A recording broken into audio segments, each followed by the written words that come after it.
You're listening to the CINIKRADIO podcast. Now, your hosts, Igri and Cynic. This is episode 33 of the CINIKRADIO podcast, and I'm your host, Cynic. And joining me as always, a man who still believes Hulkamania is running wild, at least at his house, your friend and mine, Igri. Mr. Ryan George from the Jim Woods podcast is here, and the always agreeable Jules joins us to discuss the second half of an action-packed but tragedy-marred Season 3 of Game of Thrones. We are the CINIKRADIO podcast, and our thoughts and condolences are with the victims and the families of the cowardly terrorist attack on Manchester, because we stand with England. We truly appreciate all the support and love you have given us. Like, listen, and subscribe. Most importantly, enjoy the show. Miss out on that latest viral video? Didn't see the most recent trailer for the next movie coming out? In the dark about what the biggest song in America is? We've got you covered. Every week we scour the internet and look for the latest and greatest. This is What's Up. What's up for me this week goes out to the Alamo Drafthouse in Austin, Texas, who this upcoming week will be doing a women-only screening of Wonder Woman. That's right, women only. Now, men in the area have been losing their collective minds by saying, why are women only? What is this nonsense? Why are you separating us? To which the Alamo Drafthouse added more women-only screenings. It's fine. All right, men, guess what? We make more money. We're given more opportunity. We're allowed to do more things. You know, now you want to take the ability to go see a movie starring a woman with other women away from them? Come on, guys. Let them have it. Alamo Drafthouse, your What's Up. Hey guys, my What's Up this week is the fact that it is time for House of Cards fans to rejoice because Season 5 is finally upon us.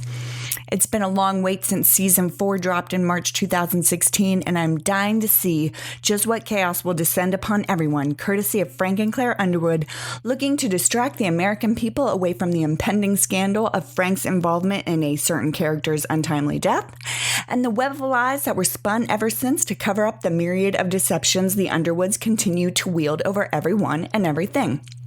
I wonder if we will see any sly references to the real-life circus of this year's past presidential election as the new season of House of Cards starts off where they left us, which was just a few weeks shy of the fictional 2016 election between the seasoned, scandaled, and bewildered President Underwood and the fresh, handsome, untested Governor Will Conway.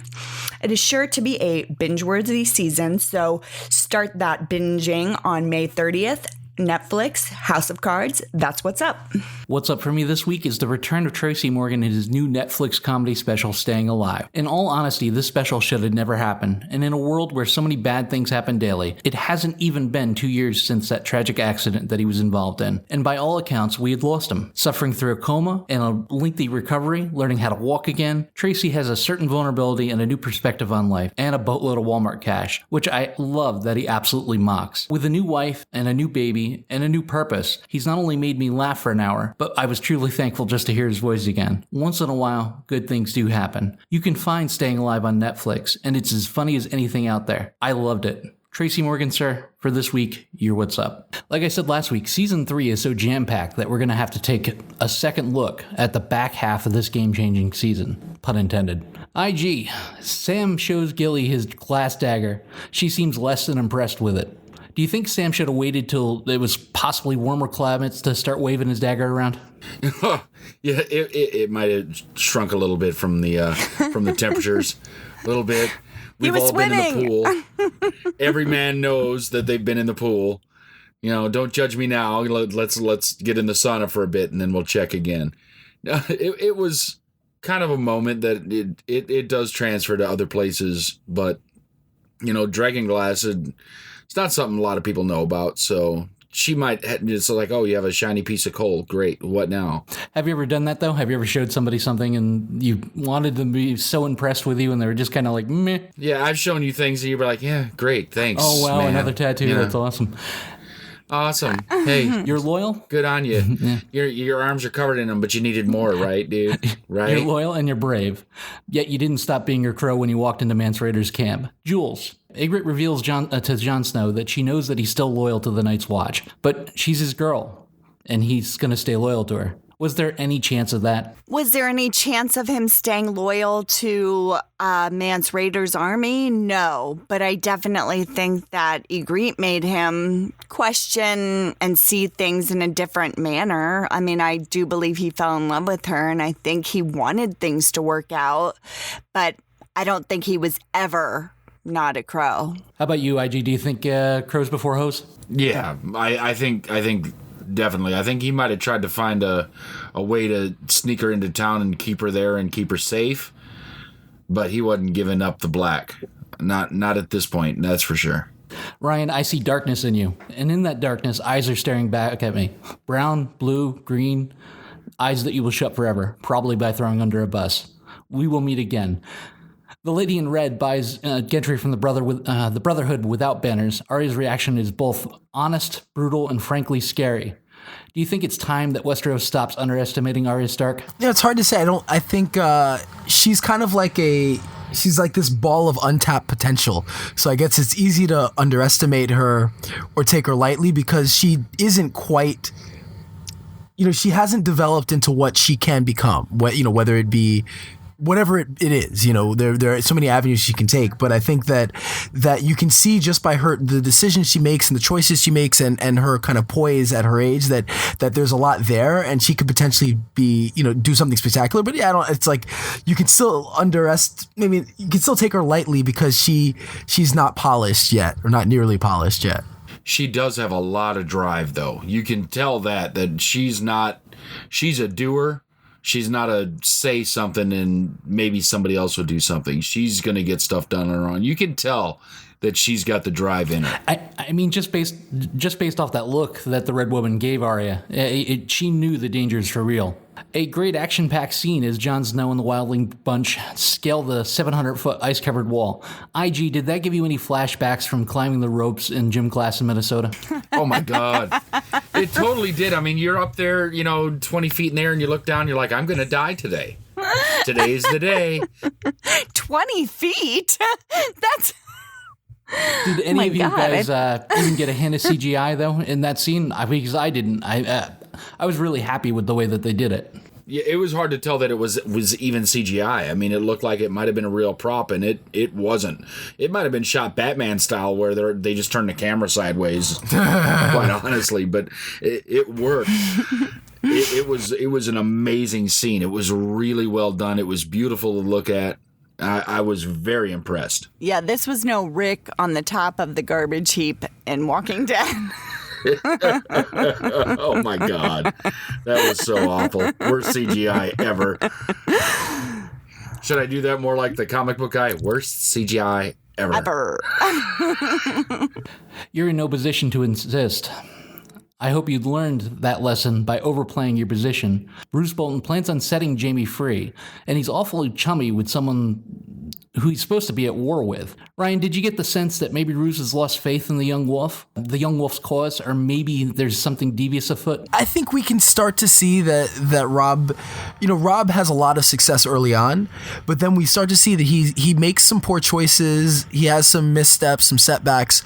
So I think Roose it's more that he's playing both sides. He realizes that this isn't there's no guarantee that either side's going to win at that stage, and maybe he realizes that now more than ever that the Lannisters are starting to maybe take a bit of an edge. So why not? It's an olive branch, and he can use that, whether it be whether if the Lannisters win, he can use that as a way to kind of say, hey, look, I in good faith I let Jaime go in good faith, so don't cut my head off. Or he could maybe there's some treachery afoot, and this is the start of it. And I think Roose is just trying to play both sides at this point. I think it may be more boiling down to simple and easy greed.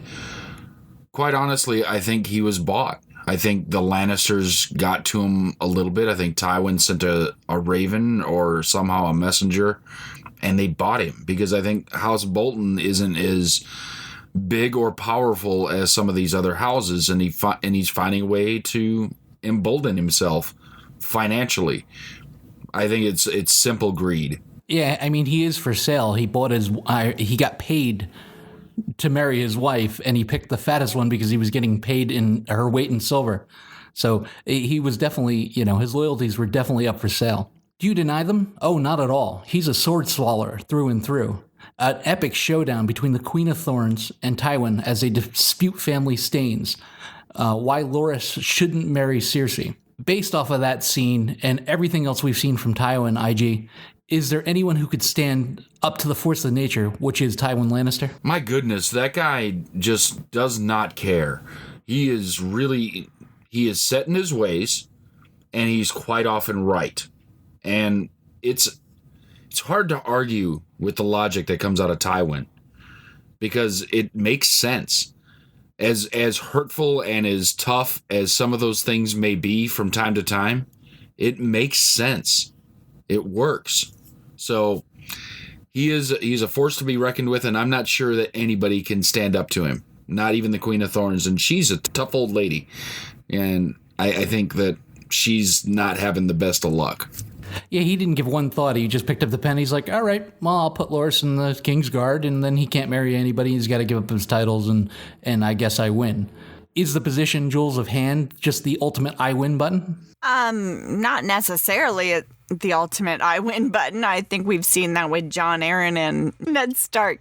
But I do think that Tywin is the perfect person to be the hand. It's like he's enough in the shadows that he's not targeted, but I think he's also completely, obviously, especially with Joffrey, pushing all the buttons from behind the scenes. And I think he is the ultimate hand to Joffrey.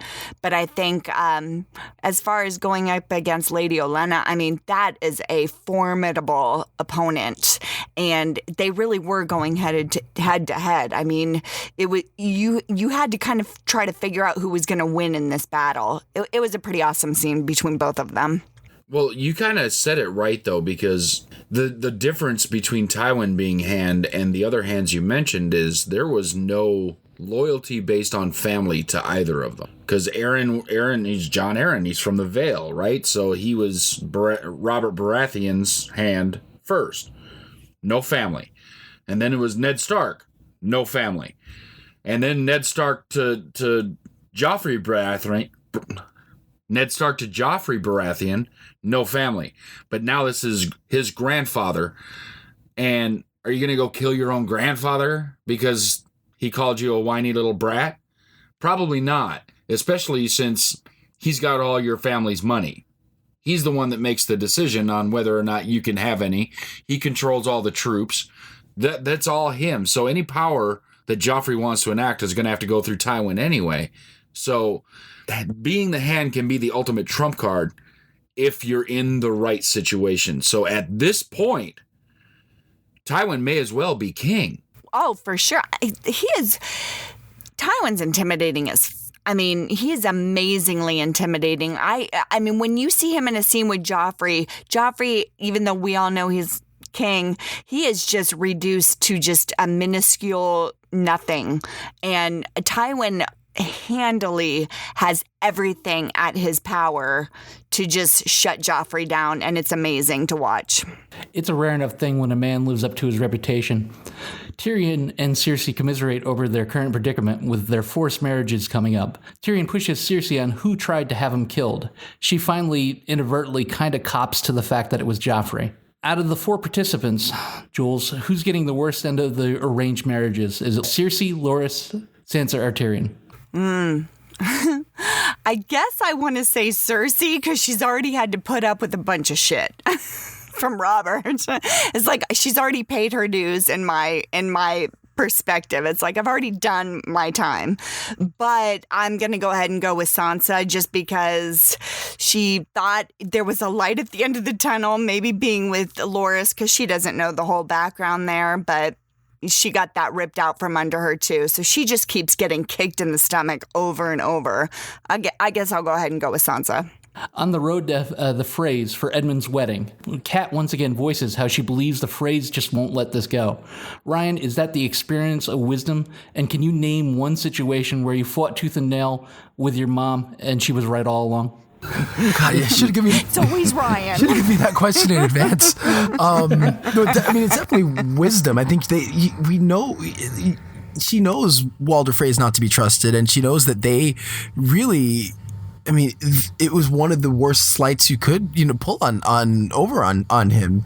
And, it's unrealistic to think that he would let it go. And you could see, how reluctant she was to even go there, and how even as soon as when they got there, that she immediately wanted the salt in the bread right away. Like she wanted to kind of immediately let's do this. Let's make sure the gods see this and that everything is, kind of kosher, and we go along and have this wedding. I think she knew, and I feel that deep down inside, she had to know that this wasn't going to end well, and that Walder Frey wouldn't just let it go. I mean, the kind of consolation prize was, her brother, that wasn't going to work. As far as some of my I can't think of a situation with my mom, because I would have needed a little bit of time to think about that. So I'm going to have to pass on that one. We can change it to your wife if that helps, because you probably argued with her. All right, moving on. You're being consoled at this very moment. Joffrey tries to browbeat Tywin, watching him back down the little evil king, just like he did the Queen of Thorns, dead mid-power play. Did Tywin Lannister show that he's the real power behind the crown, IG? I think he totally did. I think at this point, the king is a puppet. I mean, Tywin might as well shove his hand right up his keister and work his mouth from the backside, because Joffrey's not in charge of anything at this point. Joffrey just gets to wear a hat. But he's not doing anything. It's Tywin doing it. Tywin's making all the decisions. Tywin's making who gets to do what. He gets to say who gets to be on the small council. He gets to say who gets to run what. He gets to say who marries who. And none of that is Joffrey. Joffrey gets no say whatsoever in anything. I'm not sure Joffrey gets to pick his dinner tonight. So if he gets it. He's basically in charge of making Westeros terrible again? Yes. Well, yeah, Yes. That's the only time he's in charge, is when he's using his brutality on somebody who has no... If Joffrey in this conversation didn't get quiet when he did, Tywin might have sent him to bed without dinner. Can you imagine sending the king to bed without dinner? We're not there yet. I mean, come on. After freeing Astapor, it seems like Daenerys' focus has shifted slightly from conquering Westeros to freedom fighter as they arrive at Yunkai. Jules, is it a just cause, or is the Khaleesi taking her eyes off the real prize? I don't think she's taking her eyes off the real prize. I think she is making a name for herself as a person that is freeing all the slaves. And in the meantime, she is building her army, because people are being freed as slaves, but then they don't necessarily have anywhere to go. So what better place to go than join her army, somebody who is looking out for them and fight for her. I think this is all a very amazing, premeditated plan she has going. So I don't know if it's, I think it's the right move. I don't know if it's all premeditated or not, but she needs to learn how to lead. Here's an opportunity. She's essentially going to do the same thing in Westeros, only on a much larger scale. So here's an opportunity for her to come in and test herself and see what what she's made of, and see if she can lead and deal with the politics and there's so many things that come up that you're not expected for, and more than knowing what decisions to make. It's like knowing the process, like when things go wrong, what's the process of resolving them? How do you resolve conflicts? How do you run a city or run a country, or, and so I think it makes sense that, and also if she's kind of this conquering hero who frees the slaves, maybe it builds her reputation, and that reputation extends back to Westeros, and maybe the people then want her, she's the Targaryen, she's the rightful heir, and she's also a just and good and kind person. So kind of all these things together work in her favor. So I think it's the right move, absolutely the right move. I just don't know how much of it was premeditated and how much of that thought went into, deciding to go for it. Well, here's my follow-up question, Ryan, because the wise masters of Yunkai offer Dany 2 large chests of gold and ships if she agrees to take her business up the road and leave them to attend to their affairs. Now, putting your Daenerys wig and cosplay outfit on, would you have accepted that offer, or are 100,000 more lives more important than the Iron Throne? I don't think she should have accepted that offer. I guess on a couple grounds. A is, like what I talked about, why it makes sense to go there, but also, if they have that gold and those ships, she can just take the gold in the ships. She's got the army, she's got the dragons, so she has there's no love lost for the masters, and in fact, and I think she would just as happily see them all burned.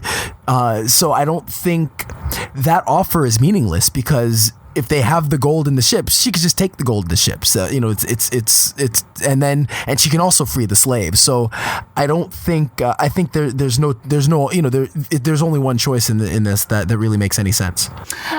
This sort of went back to his other point. He did make a good point about, she sort of has to overcome the Mad King's reputation. So the whole idea of like freeing slaves and being kind and really extending herself out to everybody really would help her to overcome that whole thing.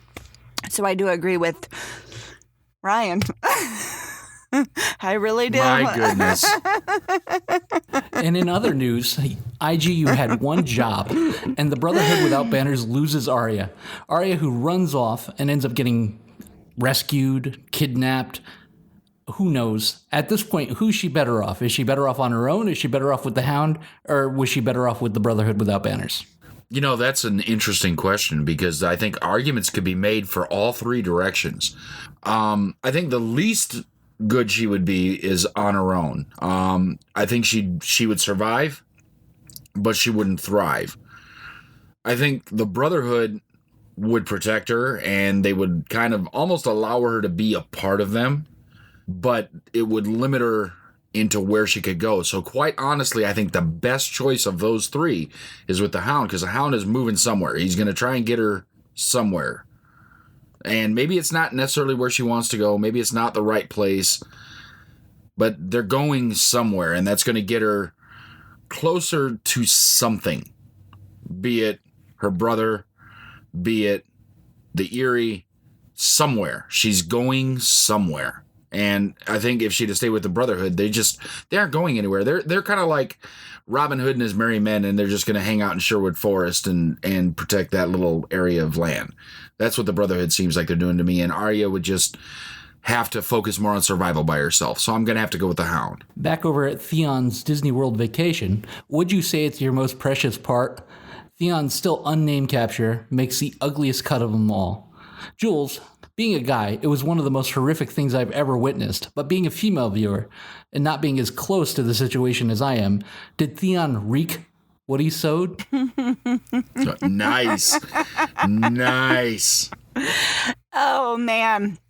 No, I am not a guy, but it was painful to watch. But I definitely, and I've said this in many other podcasts before, I feel for Theon. I happen to take the side of him that he has gone through a lot. He's a young guy. He made some bad decisions, but he does not deserve what he's been put through.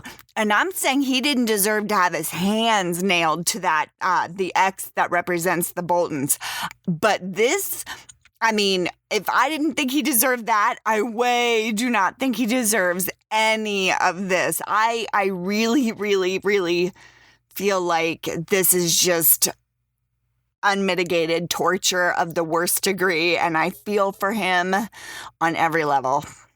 So I think part of it's that we see it happen, because in some ways, like, he does deserve some severe punishment. He burned kids alive, and he murdered others, and he betrayed Robb Stark. So if we were just told, hey, there was this guy that did all these horrible things, and guess what we did? Guess what his punishment was? He got his dick cut off. Like, we would actually, I'd probably think, that's justice, because you don't go burn a couple kids. You burn a couple kids alive. Like, screw you. I don't care what happens to you at that point. But because we actually see it happen, we're kind of sympathetic, and then we see him breaking.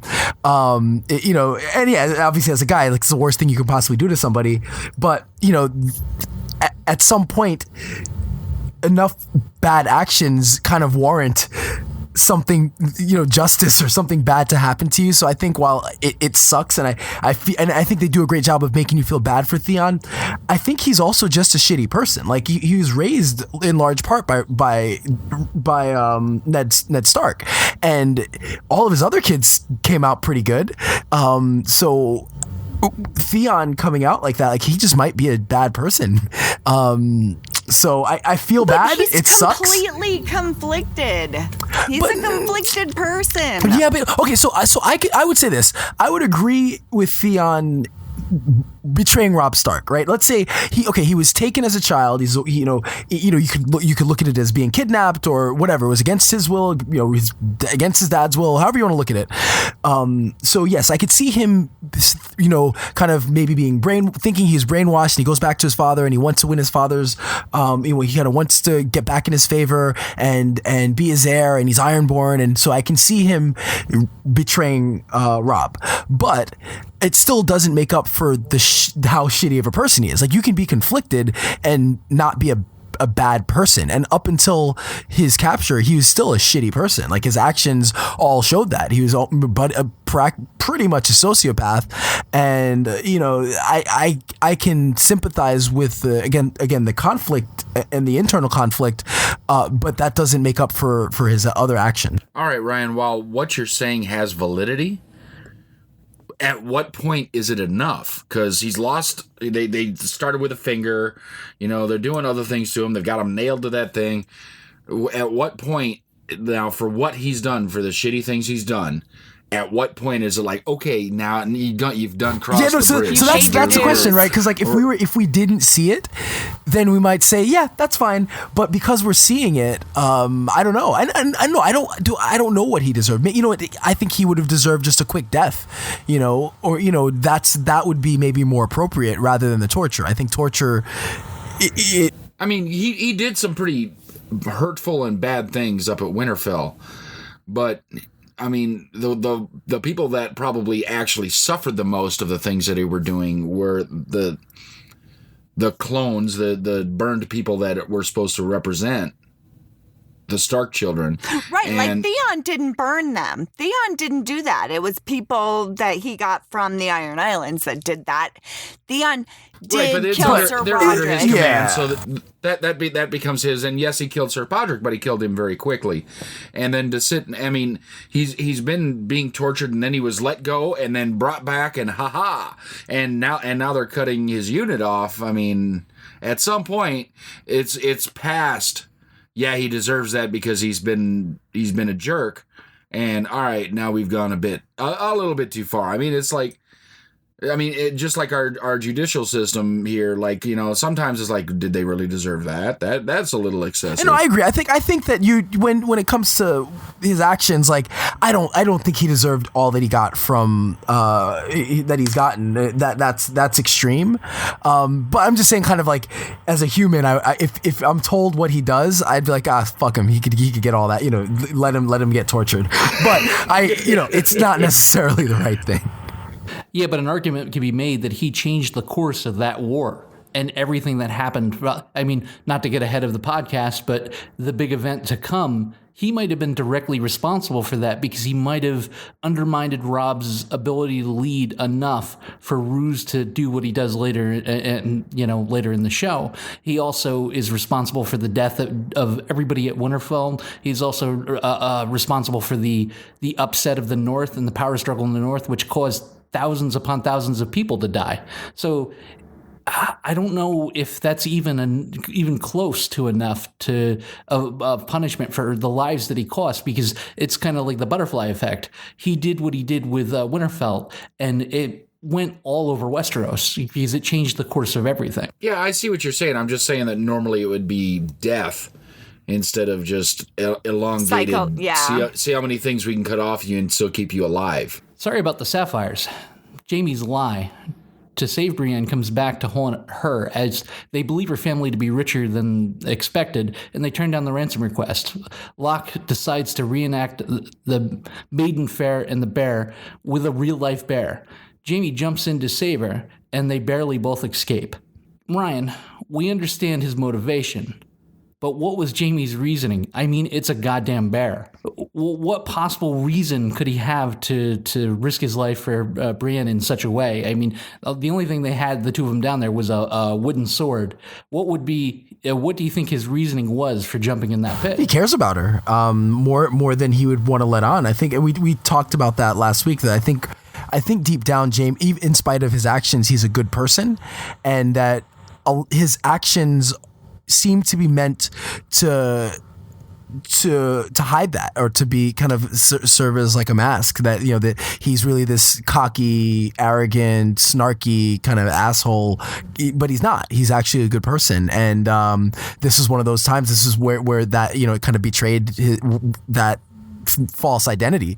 You know, he wasn't going to allow her to suffer, and he again, he does care about her, maybe near the level of Cersei. You know, it seems, you know, because why else would he jump in? Otherwise, it's like his attitude often seems so nihilistic, and even you know, especially as he's been through his, you know, in prison for so long, you would think, you know, all right, maybe he likes her, but whatever. I mean, you know, everyone's going to die, so she'll die at the hands of a bear. Hopefully it'll be quick. But the fact that he actually turned around and did it, like, he really cares for her more than he would want anybody to believe. You know, they're at Harrenhal with this, right? Yeah. Mm-hmm. All right, so all this other stuff that happened at Harrenhal before the Boltons got there, where was this bear?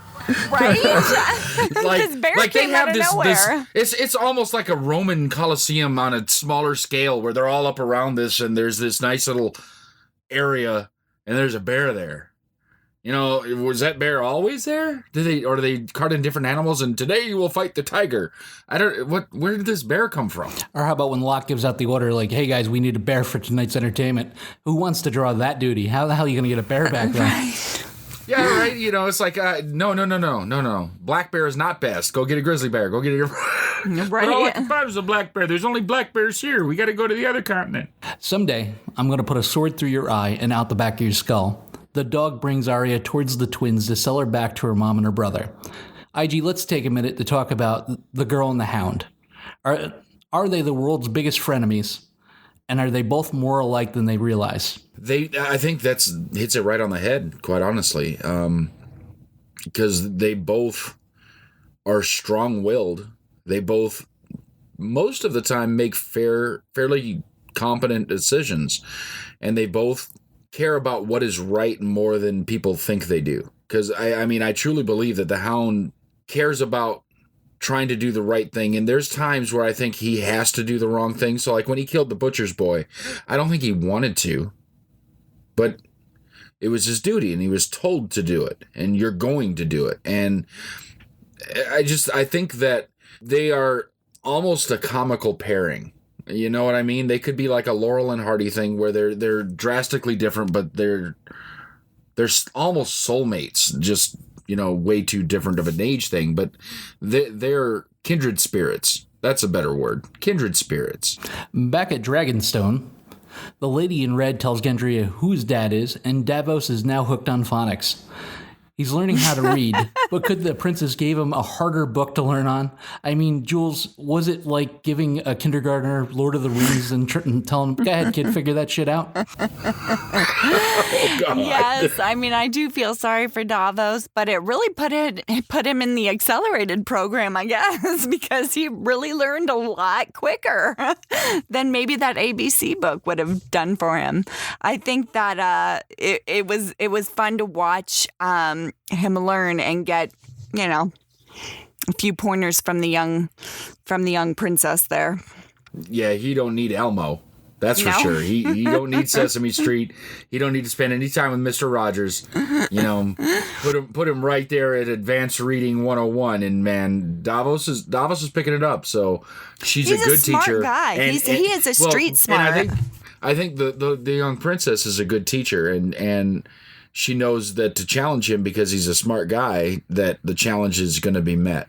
And it's just cool. But yeah, some of those words in that book, I'm not sure any of us could read and pronounce right. So Shireen and Davos are also kindred spirits. Yeah, absolutely. You came today before she put that boy to the knife, because you knew I'd consult restraint. Stannis meets with Davos in the stockade to speak about the Red Woman in Gendry, and he finally apologizes about Davos' son. About time. Davos reminds Stannis of his principles and that he doesn't slaughter innocents. Ryan, was Davos right? Did Stannis realize he might have been slightly off course? Stannis is still so hard set in his ways that even if he did on some level, I think he would push that aside. I don't think it matters to him. I think he trusts Davos because Davos seems kind of unflailingly in support of him.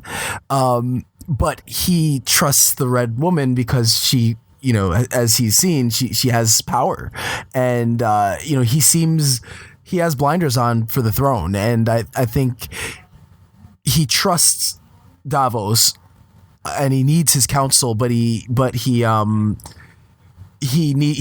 he needs the Red Woman. He needs whatever power she has. That she's gonna be the difference between him getting there. But I don't know that he sees. I don't think that he's second guessing his decisions. I think if anything, he's second guessing not bringing her to Blackwater. But I don't know that at that point he's really second guessing, you know, her ability or her power or her ability to win him the throne. Is there a better way to say I'm sorry than a stay of execution? I guess so. Yeah. Do you think maybe the better way to say I'm sorry is to free him and send the Red Woman on her way? He could have done that. He's still on board, though. He could have done that, but I know he's on board, but I mean, even if he didn't want to send the Red Woman on the way, he could have freed Davos. Well, he eventually did once he agreed never to try to make an attempt at her life again. I know, but it's all this eventuality thing, and you know, putting conditions on stuff, and for a guy that gave up his son and like ended up on some turtleback somewhere out in the middle of the ocean. I mean, he should have been a little nicer to Davos. I agree he should have been nicer to Davos, but I think he got a little bit of a hit, if you will, of the Red Lady, seeing her, you know, get pregnant with his, you know, the Black Shadow he had, and kill Renly. He got a hit of that. He saw what the possibilities were, and I think there's no way he was going to send her packing. He knew there was possibilities there to be the one true king. Jules, if you call me sister again, I'll have you strangled in your sleep. We get a little bit of background for Reigns of Castamere, and as Marjorie tries to make nice with Cersei, and Tyrion and Sansa are married. Joffrey, that little bastard, steals Tyrion's stool, which makes it hard for him to cloak Sansa. What's your policy on dating significantly shorter men? My policy is don't do it. I'm just kidding. I mean, it's like to each their own. I'm 5'8", so I'm a tall woman. You know, I had to marry my husband. He was 6'3", so I always like dating a taller guy. They always make me seem a little bit smaller. But as far as Sansa goes, I don't think she had much of a choice. It wasn't like the option was open. Otherwise, she'd still be, you know, hanging out the window for Loras for a long, long time. I'm gonna bring this up because I had this funny thought today. Because I'm 5'6.5", and anytime I meet someone who's that height, they'll say 5'6.5" for whatever reason. I think there should be like a 5'6.5" club, because I feel like when you're if you say you're 5'6.5", then you're obviously you realize that you don't want to say 5'7" because you're not, and you don't want to you're too honest to say you're 5'7", but you also realize the stigma that comes with being short, so you don't want to just say 5'6", so you will make sure to say like you're 5'6.5", and I meet lots of people that do that, and then some that will exaggerate the height and up, but yeah, it was just a thought I had literally this afternoon because I was working out with somebody, and he said he was 5'6.5", and I thought, you're part of the 5'6.5" club. Cute? Oh, look at you! Aren't you just cute? Also, my wife is sorry to cut you off. So my wife is 5'9", so that's another cool thing. Is like I feel like it makes me look cool to be shorter with somebody who's taller. I don't know why, but it's like I just gotta own that. Again, it's like I'm shorter, whatever. I'll own it. But that's gotta be the New York City thing. Got a little Joe Pesci going on. I'm with this tall chick here. Yeah, how tall is Joe Pesci? I think he's like 5'6". Is he 5'6"? 5'6.5". He's 4'8". Melisandre, or as I like to call her, the Fiona Gallagher of Game of Thrones. must have it in her contract to be naked in every single episode, seduces Gentry to steal his blood with leeches, and her and Stannis throw them in the fire and say these names: the usurper, Balon Greyjoy; the usurper, Robb Stark; the usurper, Joffrey Baratheon. IG, could we have saved a lot of lives and time by just doing this to begin with? Right? I mean, we went through all this other stuff. I mean, can't we just burn some leeches? I mean, we had to do all this whole thing with the shadow thing, look like Stannis, and we had to sail in and get things blown up back at Blackwater, and we could have just done some leeches? Come on, people. Get it together. Seriously. Well, I wish there was some, maybe I missed it, or maybe it's something in the books that I'm forgetting, but like, wish we had some clearer rules on like what her powers are, and like, does she need time to re-up her power? Like, why could she create the ghost baby once, but she can't do it again? Like, how could she do this with the leeches? Like, why? I don't understand why she just doesn't have this power to just say, you know what, I'm going to kill, they're all going to die today. Like, what? I don't understand. I just wish we had some kind of idea of like what her, like, it would have been great if like, all right, she had the shadow baby, and now she needs to spend X amount of time like regenerating her power or something. Just, I needed something more, because it's just that part is always like just confusing to me. She's low on mana. Oh my God, you busted out some mana. If my father wants someone to get fucked, I know where he can start. Tyrion refuses to bed Sansa, who, by the way, is only 14, until she's ready. We've heard Lord Tyrion called a deviant, a pervert, and a lot of other names. But what does it say about him that he'll do anything for love, but he won't do that? I think Tyrion has gotten a bad rap in a lot of ways. Like, in that way, like, what has he really done that's like deviant? Like, he I guess at some point frequented brothels. I mean, that's, in our world, that's not an abnormal thing. So I don't see how that makes him like any kind of sexual deviant. It doesn't seem like his actual, acts with the prostitutes was anything too crazy. Well, so and since a member of the small council ran a brothel, you'd think it's more normal. Yeah, exactly. And Pycelle takes part. So, yeah, it's like Pycelle takes part of brothels. Yeah, and exactly. So yeah, like there's nothing about him. I mean, obviously, I think it's more about, I guess, his visual. He looks, and I think also is one of those differences with the books, like in the show, where in the book he's just much more grotesque. So that quality, this grotesque quality, people just kind of assign to him he must be a sexual deviant, but he really isn't. So nothing about his character throughout the show and his actions have led me to think he would do anything else. He's a good person, and he really has throughout. He's never shown himself to be a bad person or to make any decisions that I felt were morally wrong. So, yeah, so I completely believe and would have expected that's how he would have acted with Sansa.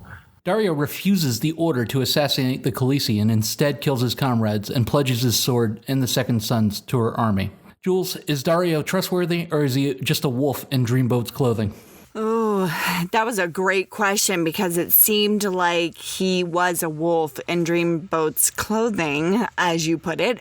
But he also did kill his comrades there. I mean, that was a huge statement, and putting them at her feet. So, I mean, at that point, I kind of just believed in him, because that took a lot. I mean, they were all in that together, and he killed them. So I believed that he was trying to prove his loyalty to Daenerys. Yeah, and while they may be sellswords, the way he came across and says, we have money, basically, we have things that we want.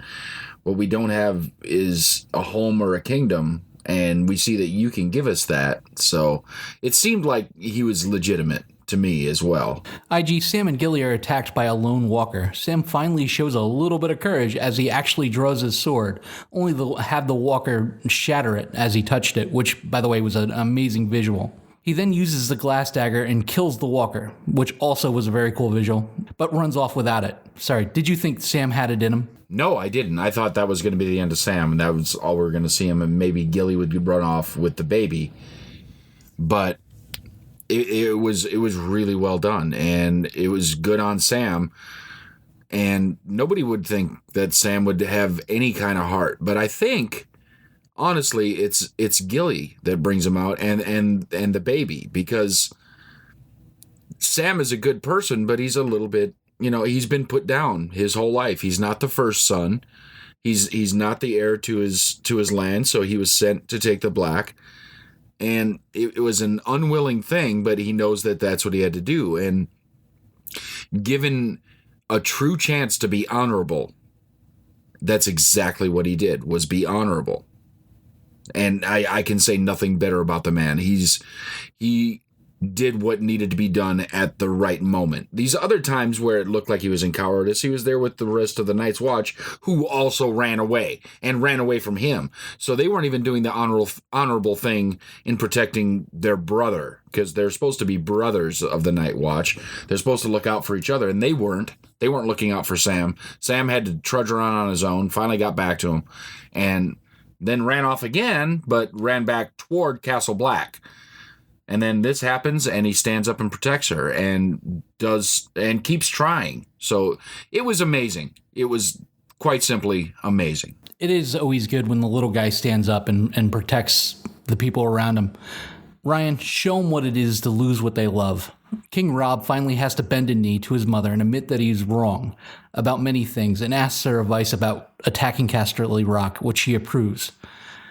But does relying on the far from sage-like advice of Catelyn Stark and the goodwill of the very scorned phrase, like a huge epic Hail Mary at this point? At that point, I'm thinking from myself watching the story at that point, I didn't think it was a huge Hail Mary. I thought it was a pretty solid, it was a solid plan.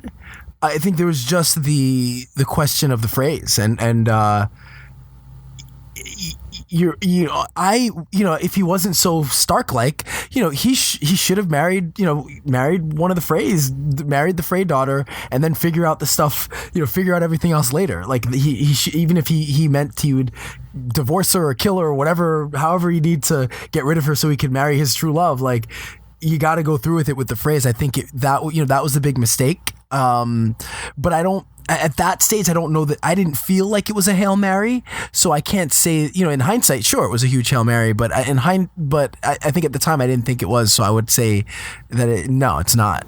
Hey, Jules, Jon Snow proves that once you've gone black, you never go back, as he breaks free from the wildlings and heads back to the Watch.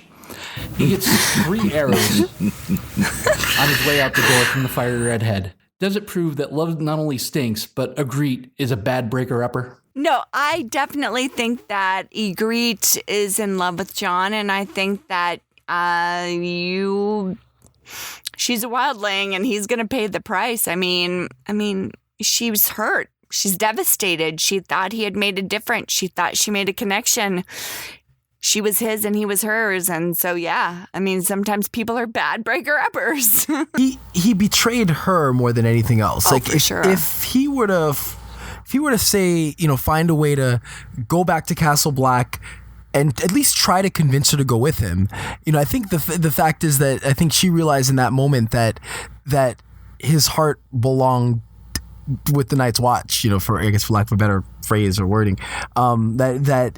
they were never going to be together. And, so in that, because she had accepted that he's not a wildling and he's probably going to betray the wildlings, but he betrayed her.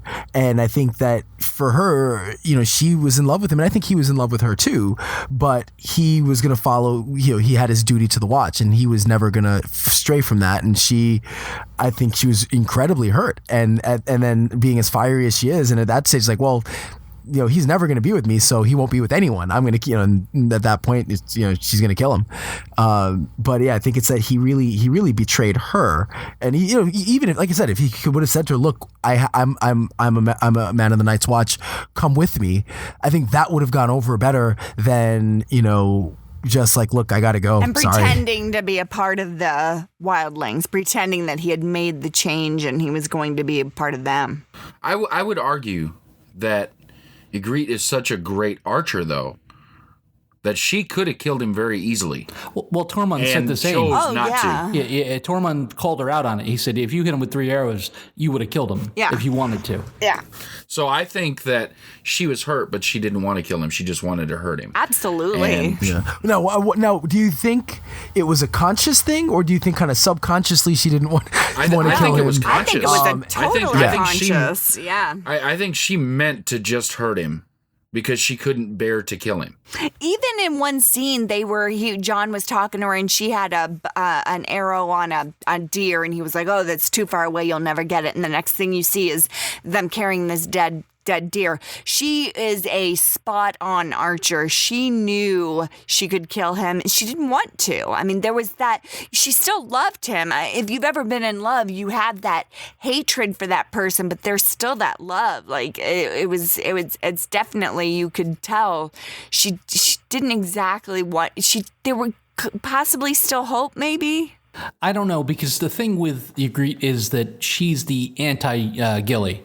She's got the tattoo, she's got the t-shirt, she's got the foam figure. She's Team Wildling. She's not looking to be saved. And I don't think that talking her out of, as much as she was in love or in awe of the buildings and the different lands out on the south side of the wall, I don't think that Jon Snow could ever convince her, like, oh, run away with me and, at some point we could be together. Yeah, be a princess. But at least he could have made the effort, because I think that's the problem, is that it was kind of like, well, this is for nothing. This was all a ruse. Like, you didn't care about me. And I mean, maybe, I don't know if she truly believed that, but that was what he was essentially saying, and I think that was a problem. Is I don't know that she wouldn't have joined him in Castle Black. I don't believe that for a second, but I think he could have made it, at least show that, he could have showed her that he was in love with her, and that the feeling, that her feelings would, were real. But because he didn't do that, I think that was a large part of her kind of venom and the aggression and that reaction. I guess maybe she didn't want to kill him, but she needed to send a message to him. You have a very suspicious mind, and in my experience, only dishonest people think this way. The king of the friend zone, Jorah, Dario, and Grey Worm lead the attack on Yunkai through the back door, and it's a great fight scene. Even though sometimes they use stuntman, how cool is it to see our heroes finally draw their swords outside of the bedroom and really do some damage? It was a very cool scene. It was really well done, and yeah, they might be using stuntmen for some of that, but it looked so awesome. And coming in kind of dead of night and doing a little surprise attack, little sneak, we're going to come in with some tactics instead of trying to brute force our way in, which, quite frankly, with the Unsullied, they could have brute forced their way through, but the amount of casualties left would have been catastrophic with that. This was surgical. This was SEAL Team 6 style. This was getting it done with the least amount of casualties, and I loved it. I'll tell you what, Jorah showed some sword skills too, man, because he was flinging that thing around like nobody's business. It was pretty awesome to finally see. Jorah's got skills. Yeah, he does. In a coat of gold and a coat of red, a lion still has his claws. And mine are long and sharp, my lord, as long and sharp as yours. The happiness of the wedding is abruptly cut short as the eerie melody of the Rains of Castamere start to play. And as Lord Frey promised, he has a wedding gift for them. As Talisa gets stabbed and the slaughter begins, Grey Worm and all the other Stark men are put to blade. Ryan, take me back to when the first blade fell into the stomach of the Queen of the North, and your thoughts. And did it forever change the Game of Thrones for you? Okay, so that's a good question, and I'm glad you brought up the kind of going to the stabbing the Queen of the North. So at this point I had read the books, so I knew it was coming and I was expecting it. Now when reading the books, happens a little bit differently. She's not even there, but so what happened when I read when it started in the books, I just freaked out. And I remember going home, I was on the subway coming home, and I went home and I just threw the book down, and I went to my wife and I was like, and at this point we were about 8 months out from season 3, and I'm like, you're not going to believe what happened. I can't. And then my wife is like, well, now you got to tell me, which I didn't, but I was just like, I needed to talk to somebody, and I was freaking out, and it was really intense. But anyway, when this happens in the show, it took it up a notch, because she's not pregnant in the book. She's not present there in the book. She's not that important in the book. And so for them to just outright start stabbing her in the stomach was like, holy shit, they're taking what was in the books already an intense and just one of the craziest reading experiences of my life. And they dialed it up, a notch or 10 notches by having it start off like that. So I was in shock. I didn't think I would be in shock having read that scene and gone through that shock. But when he started stabbing her in the stomach, I was just, it was in shock that they would show that on TV, that they would do that it was so brutal. And yeah, it was like that scene began and the follow-up was just more than anything I could have expected. I don't know. I think all three of you read the books, correct? Yeah. I personally have not read the books. I'm a loser here. And I just want to say that I watched this as just a knowing sort of spectator of the show. And I was like, what in the actual fuck just happened in front of my eyes when I saw that they just came up and stabbed her? I wasn't even quite getting it when Catelyn had kind of lifted Roose's sleeve up and saw his armor. It wasn't connecting to me. And then I was just like, I cannot, as that being the first moment, and then it just spiraled so far out of control in my own mind. I was like, this is crazy. What is this show? Here comes the King of the North as they make a Rob Greywind mashup, and Arya gets to see it all. IG, is there any wonder that she's on the path of becoming a psychopath of Patrick Bateman-like proportions? You know, she just needs a Huey Lewis on the News CD, really. And it's ready to go. She's on board. She's there. Because can you imagine seeing somebody that has been good to you your whole life, and your brother and your family, and you've been taught the importance of family, and you're finally going to be reunited with any member of your family. And not only is her brother supposed to be there, but so is her mother. And what you see is your brother being carted out with his direwolf's head sewn onto his body. That's the first thing you see. Yeah, Patrick Bateman might be an understatement. This is straight up, you know, she's going to be Hannibal Lecter real soon. Real soon. It's a Lannister showdown. Tyrion versus Joffrey versus Tywin. Ryan, for the last 2 seasons, the Lannisters have won in our estimation, the Game of the Thrones. However, with this much infighting, how long can they carry on? Yeah, that's a good question. It's interesting because between Tywin and Tyrion, they've got some of the greatest minds in King's Landing, and if they were on the same page, it's sad because if the two of them were on the same page, they could rule indefinitely. I mean, there's just so much between their intelligence and the strategy and the knowledge and the history and the power and the resources. The two of them working in unison could run the kingdom again, indefinitely. But you've got the wild card, which is Joffrey, because at the end of the day, I think we talked earlier about Tywin schooling Joffrey, and it works, and I think Tywin's very adept at kind of pushing just as much as he needs to push. But at the end of the day, Joffrey is a psychopath himself, and he's king. And if he ever, if he woke up on the wrong side of the bed and decided I want to kill Tywin, that's going to happen. So there's Joffrey's the giant wild card here, and then Tywin's disdain for Tyrion it also creates such a huge problem, because I think Tyrion wants to play. He wants to be part of this, and I think if Tywin could move past that disdain and trust Tyrion, he would things would run much smoother. But I think there's just so much, there is such infighting that at some point it just has to, I've been in work situations like that where I don't understand how the business is doing well, because there's so many factions against each other that something at some point it's got to come to a head, and eventually it does. It's sad too, because Tywin has so much contempt for Tyrion. If he could just get that out of his way, he could see that Tyrion would be a huge ally to him, because Tyrion is so smart and he is so able to help Tywin with all the strategy. If Tywin could just see what Tyrion had done in the Blackwater situation for what it was, he just hates him so much. It's sad. Oh, I'm a monster? Perhaps you should speak more softly to me then. Monsters are dangerous, and just now kings are dying like flies. Jules, with the whole family against him and knowing Joffrey is out to kill him, how big are Tyrion's nuts to threaten Joffrey in such a way? I think that Tyrion, I think Tyrion's always given zero fucks as far as Joffrey's concerned. I think he's always looked at him for the age and the stupidness that Joffrey represents.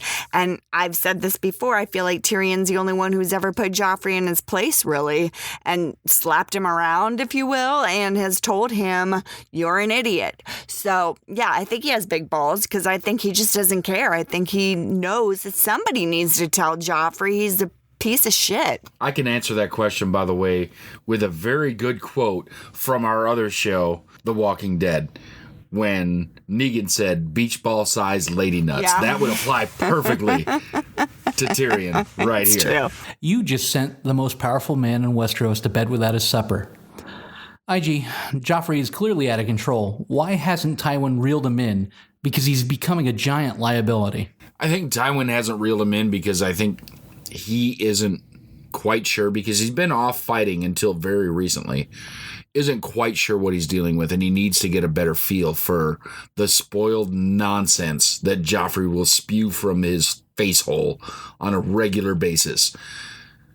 And he's getting it. And things may change fairly rapidly from here. I mean, I certainly hope they would. I hope that Tywin would start to put him in his place. Because, like I said earlier, Joffrey's not going to do something to his grandfather other than throw a little fit and maybe kick and scream a little bit. But he's not going to do anything to hurt his grandfather because that's where the money's at. You don't want to get written out of the will. Yeah, but Joffrey doesn't. I don't know that he thinks that far ahead. Like he that far ahead. So I think that's why Tywin can't completely rein him in. But I think he because fears his grandfather. Is the other side. I think there's fear.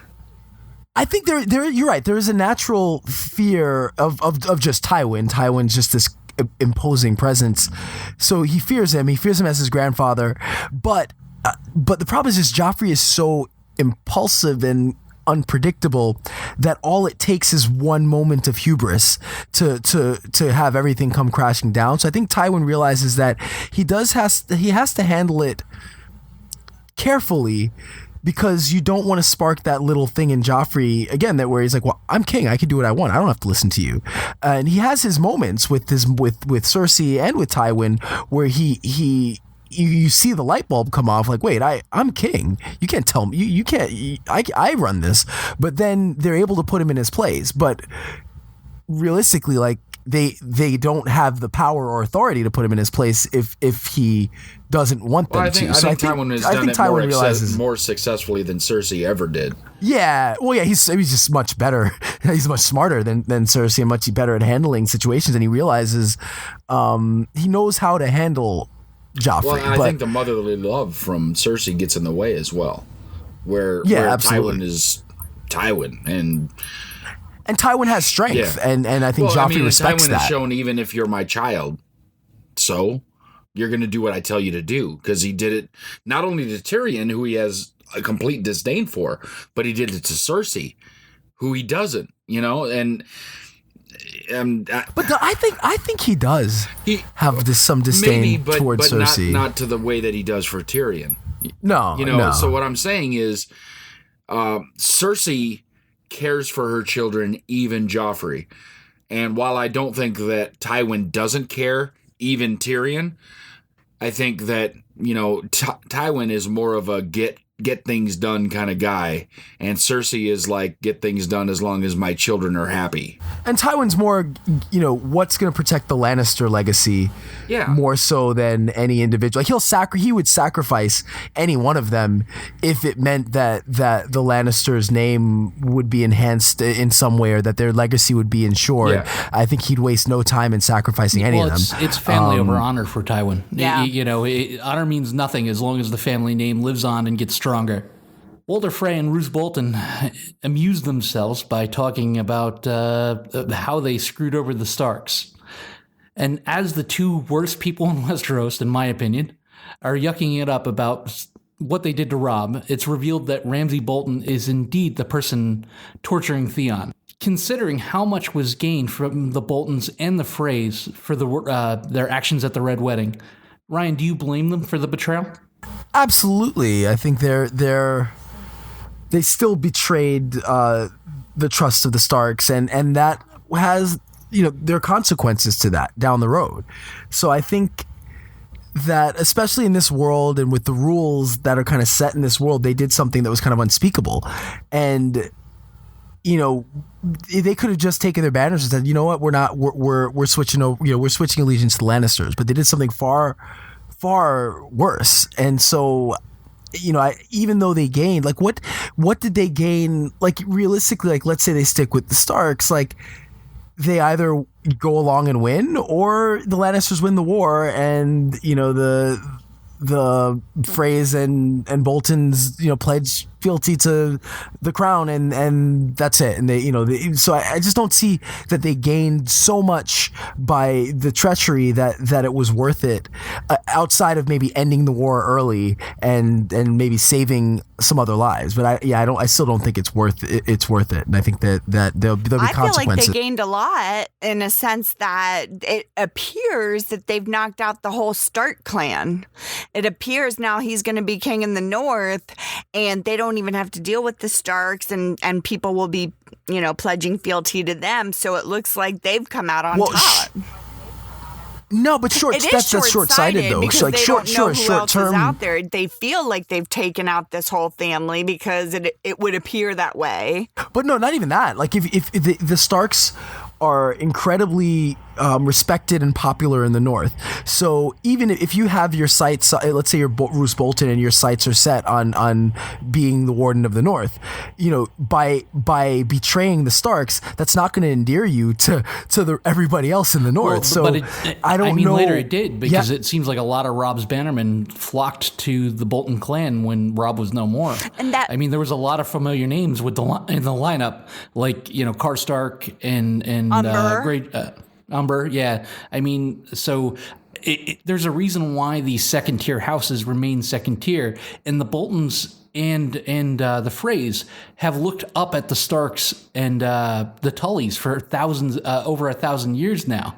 So to climb up that ladder of succession, I can understand it. I don't agree with what they did or how they did it, but I can understand why they would make the move to try to improve their position. Now I 100% agree with you, Cynic, because my whole point is, while yes, I agree that the Starks are respected, if it appears that they've been decimated, the name is decimated, how much do people just keep blindly having that allegiance to a name that is no longer around? You have to sort of follow suit. So it's like, okay, great. Well, I really did like Ned, but he's gone now. So I guess who's in charge is, the Bolton name. So I'm going to go ahead and follow them. How much do people really just sit and, grieve the person whose name is no longer around? Yeah, but then I guess that's a fair point. But I think they'll never be trusted, and they can't ever think that people will be loyal to them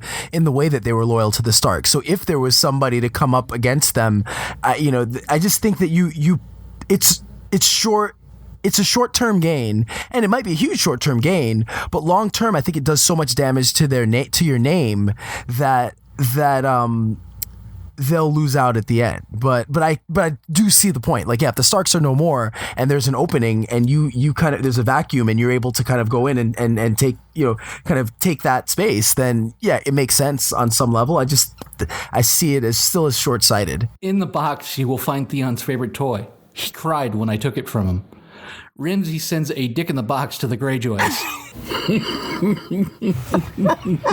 Jules, did you become a Yara fan in one scene when she decides to take it upon herself to go rescue her baby brother? Hell yes, because somebody needed to take up for Theon. His dad has abandoned him completely. And Theon only did what he did to get his love. And I think in that moment, Yara was like, you know what? He's still your son. I don't care if you're just like, oh, well, that's his dick in the box and take it out of my sight. I don't want to see it. I'm going to take up for him because he's obviously not dead yet. He's saying he's going to keep sending pieces of him. He's alive. Let's please. This is your son. This is my brother. I'm going to take up for him. Yes, huge Yara fan in that moment. You see, Sir Davos, you've been saved by that fire god you like to mock. Davos freeing Gendry and is now sentenced to death only to be spared by a letter calling for help from the Night's Watch. The real war lies to the north, and the Red Lady agrees. Davos is needed. IG, do you think Gendry is still rowing that boat somewhere? Man, and he looks like Schwarzenegger right now because, I mean, just been rowing and rowing and rowing. I mean, and if you think that's how Schwarzenegger got big. He was just pushing that big log for things in the Conan the Barbarian, right?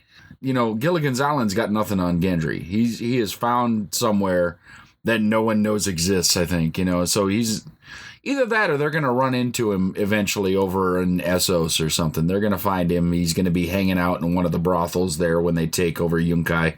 Something. He's somewhere. The slaves of Yunkai proclaim Daenerys Misa, or Mother. We end the season with a little bit of slave crowd surfing as they all chant Mother.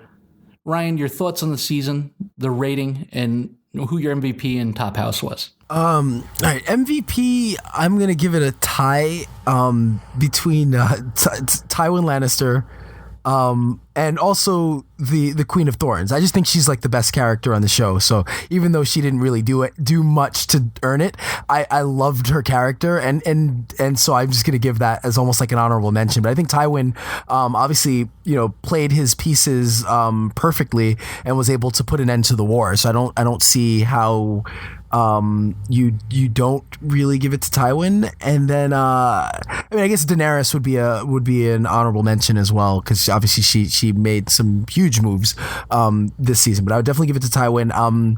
Again, so I guess the house of the season would have to be Lannisters. They've ended the war, so Lannisters have to be the house of the season. I think this season's, one of the best seasons of TV of anything. If I were to give it a rating, I'm going to give it maybe a 9.9. If you have maybe a couple little things that I could nitpick, and more than that, I think I would rate one other season ahead of this, and so just to give that season its proper place, I'm gonna take off that 1/10 of a point just so that it's got, or that weight. Yeah, 1/10 of a point, just so that I can give the other season the 10 and have it be alone as 10. But otherwise, I think it is an amazing season. The drama, it lived up to all my expectations. The acting was fantastic. There's so many great scenes between characters. The action was great. The Wed Wedding was great. There's just so much. I could sit and talk for an hour just on all the hours about all the great things. So anyway, I'll shut up now. And my 9.9. I am going to give this one a 8.99. Is that a legitimate rating? Okay, I'll give it a 9.0. I have other seasons that I like better.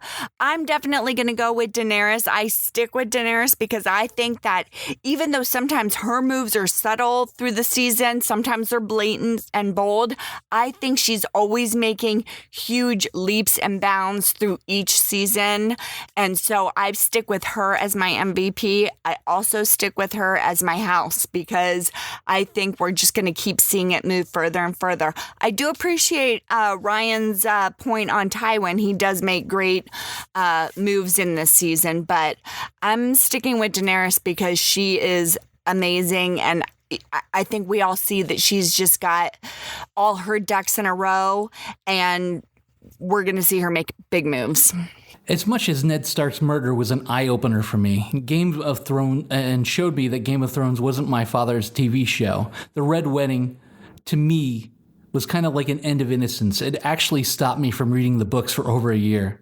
Heroes don't live in Westeros forever. They're only for the moment.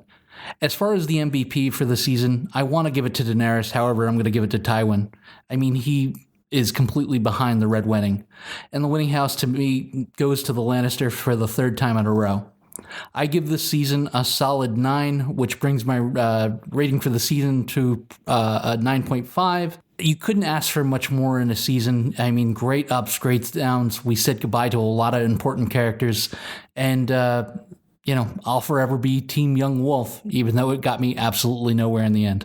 All right, so there were so many great things in this season. The Red Wedding in this half.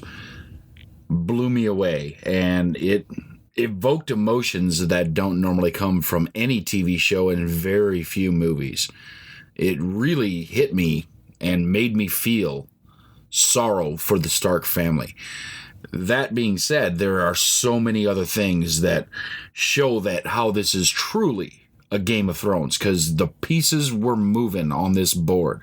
Some pieces were almost getting knocked completely off the board, but nobody's off yet. I'm going to have to give MVP to Daenerys and House Targaryen. And the reason I'm going to have to do that is because not only did she get the Unsullied this season, but she freed another whole city, and it looks like to be a very sizable city full of people that are now calling her mother.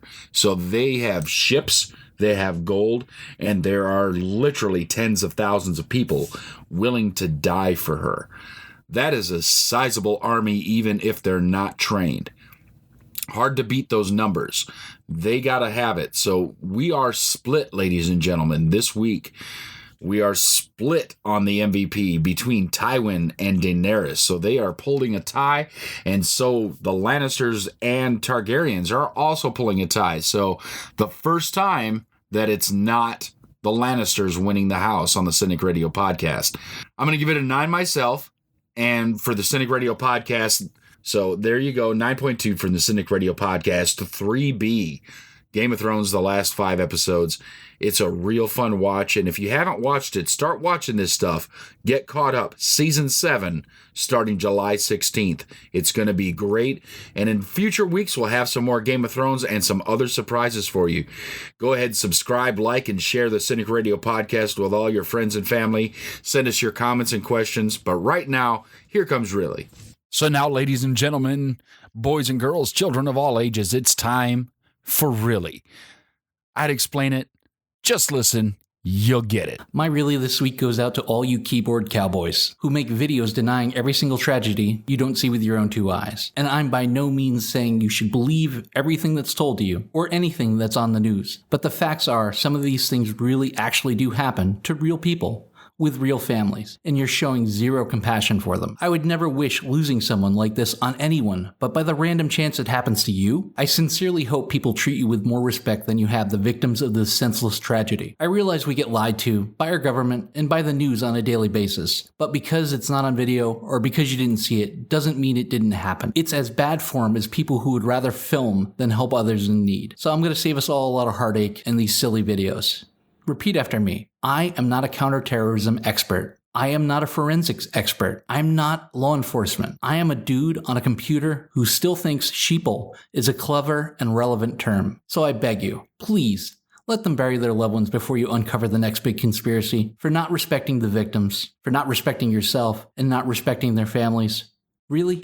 My Really this week is the story of Wisconsin woman Melissa Smith, who was attempting to stop a thief from stealing her SUV, so she jumped onto the car, held onto the windshield wipers for dear life, and wouldn't let go, all while thinking to herself, I am not dealing with this crap today.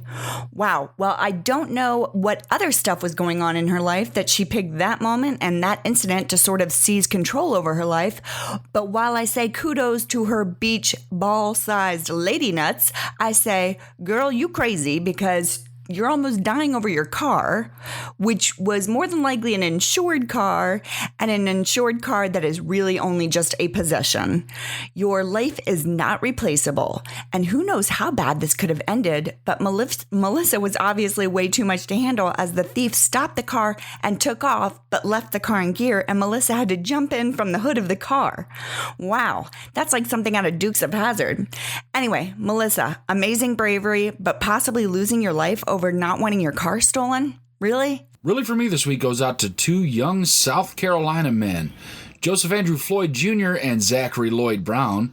Were on a dirt road near their home in Hardyville in South Carolina last week when they saw a young alligator crossing the road. So what any good redneck would decide to do? They picked up the alligator and fed it beer. That's right, beer. They poured beer down this alligator's throat. Now, thankfully, the South Carolina Department of Natural Resources investigated and found these guys, and charges are being filed. But this is about as redneck gets, ladies and gentlemen. So you young men pouring beer down an alligator's throat. Really? So my really for the week goes out to the parents of a 7-month-old Belgian child or infant that died because his parents decided to feed him a vegan diet. So this is an old story, but that's been making the rounds recently. And this is a situation where the parents basically self-diagnosed the child with food allergies, diagnosed him as gluten and lactose intolerant. Now, the baby had a yo-yo kind of weight issue where he was gaining, losing weight as an infant, but they never went to the doctor because they didn't think it was a problem. Now, while they didn't go to a real medical doctor, they did go to a homeopath, and the homeopath was so alarmed that he said, get the child the hell to the doctor, but by then it was too late and the child died. I don't even know where to start with the commentary on this, but don't feed your kid a vegan diet. It's ridiculous. It doesn't make sense. Even if you believe that that's the way to live, wait until your child is old enough to make their own decision. You wait until they're an adult to make that decision. It's just not something that you do with an infant. So to the parents and any parents that think that's okay, really? And that's going to do it for episode 33 of the Cynic Radio podcast. I'm Igor, and with me has been my co-host and the man who spends so little time in the daylight that he's beginning to turn transparent, Cynic. Also joining us this week has been Ryan George from the Gymwits. You can find them over at thegymwits.com. And Jules, who, again, agrees with Ryan. Go ahead and subscribe to the podcast, like, listen, share to all your friends and family. Send us your comments, questions, concerns, and all the sunscreen you can spare so Cynic doesn't burst into flames the next time he goes outside into the sunlight. To cynicradio@gmail.com. Find us on the internet at cynicradio.com. Look for us on Facebook at facebook.com/cynicradio and find us on Twitter at cynicradio. I'd like to take a short opportunity to say thank you to all those veterans who fell protecting our country this Memorial Day weekend. You are not forgotten. And until next time, don't get captured. Follow the podcast on Twitter, Facebook, and at CINIKRADIO.com. Available for download on iTunes.